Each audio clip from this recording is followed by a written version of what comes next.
How are you squad-wise? You going to get anyone back? Well, we expected clearly Ramiro Funes Mori is finished his suspension, so he'll be available for the squad, and Gareth Barry's got a good opportunity, a good option to be available for the trip. I don't expect Seamus Coleman, Phil Jagielka and Gerard Deulofeu, they'll have a late, probably a little fitness test for the weekend. I don't think they're going to be available for tomorrow. Given Saturday's performance, what assurances can you give, not just Everton fans, but also Newcastle and Norwich as well, that your players will give everything to get a result and also, I suppose, try and maintain the integrity of the Premier League? Well, it's a huge game, not just because what Sunderland are playing for, and obviously is 2 games to go for some of the teams and 1 game to go for the rest of the teams. I think the integrity of the Premier League has always been the strongest of any league that you're going to see in Europe, and from our point of view, it's more reacting from our performance that we had against Leicester, nothing else. So I think there's no need any bigger assurance that we're all fighting and we'll all have to react tomorrow. As you look for a reaction, Roberto, are you in a position as manager where you have to win the players back? Well, there's no such a thing as winning the players back. I think what we were 2 weeks ago, we had a good response, a really good determined performance to get a win at home against Bournemouth, and we did that. And then we're going to wait to Leicester in a game that we got caught up with the atmosphere and with the celebration of a unique footballing achievement, and probably that lack of intensity cost the performance that we had. But we never lost the fight. We scored late in the game. We always wanted to be in that sort of trying to get something out of the game, but if you don't match the intensity of your opponent, it'll be very, very difficult. That's why our focus goes to tomorrow and only tomorrow, and that intensity needs to be matched. Sunderland, they've got a very good record at home in the last 6 games. They had very good performances. They got a real good continuity in their lineup, so we know exactly what we're going to face, and there's no question that we need to be at our very best.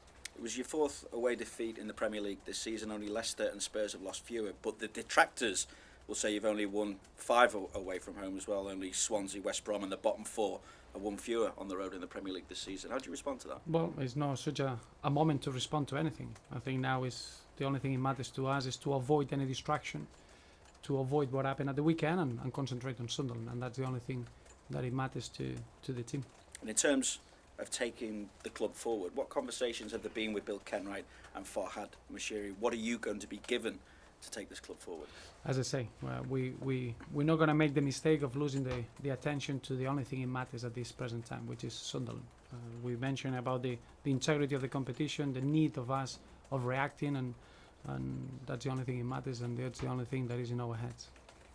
Roberto, in the past you've been on the other side of this with a team who are fighting against relegation. What sort of pressure is that like, and how will that affect Sunderland, do you think, in this game?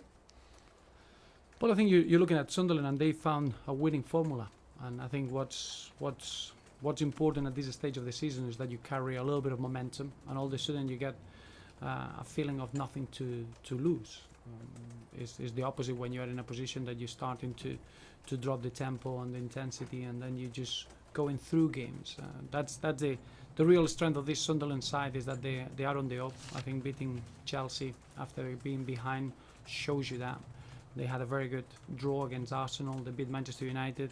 They only lost 1 game in the last 6 home games. It's a real feeling of positive achievement there. So we'll have to match that, and the intensity that they're going to play with is going to be very important for that game. So we're going to learn our lessons from the Leicester game, and clearly we need to play with that intensity we did now.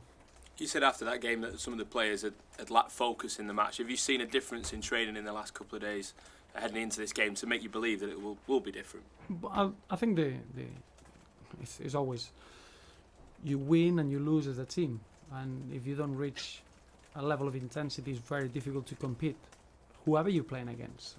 If you're playing against the champions, and the reason that they were the champions is because they play with that tempo and that momentum. The reaction has been clear, not just this week. It's been after the final whistle, and we all have a strong desire to get back to our level and our best level, and tomorrow is the opportunity we have to show that. the players as a team have to prove themselves, I guess, in this situation as well. No, it's all as a team we have to react from the disappointment of the weekend. The biggest disappointment was that we found a way to get the winning feeling. I thought the Bournemouth performance wasn't a stylish performance, but it was a performance with a lot of character, a lot of goods, and a real will to be in the winning team. Against Leicester, as I say, we got distracted, we got caught up in that celebration environment, and clearly that cannot happen tomorrow. Thank you. Thanks, guys. Thank you. Cheers, Roberto.